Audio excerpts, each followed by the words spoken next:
My name's Dr. David Hawthorn. I'm a seismologist with the British Geological Survey, and I'm here near Gatwick Airport with my colleague Dr. Stephen Hicks from Southampton University. And this is one of the BGS's newest seismic monitoring stations.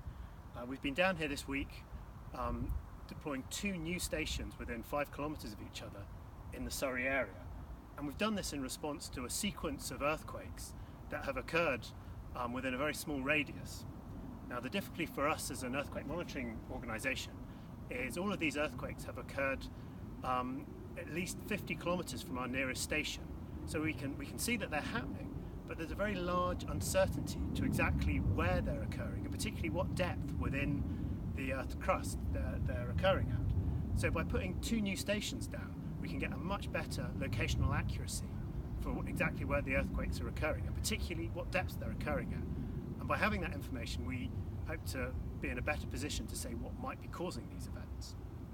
Now, like a lot of our temporary seismic stations, what we have is the really important thing, which you can't see at all, is the sensor which is under that pile of earth there.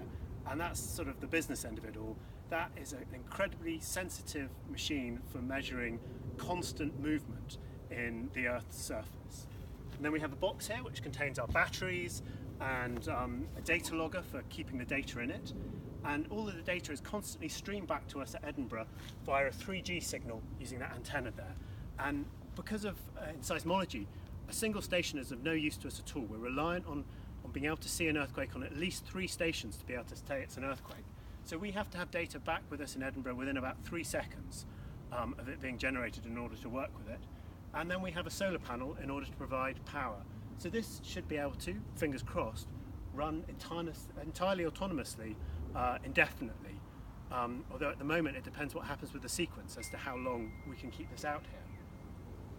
And it's by far, it's a long way from being an easy task to locate this, because these instruments are so sensitive. You know, they're picking up the noise of the curious horses that you can't see standing behind Steve there.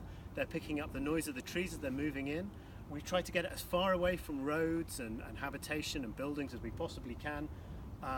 But when we're in a hurry and when we're really trying to put in data quickly into our network, we sometimes have to make compromises about where we put the stations. But we're quite happy with this in terms of the best we could do in this area.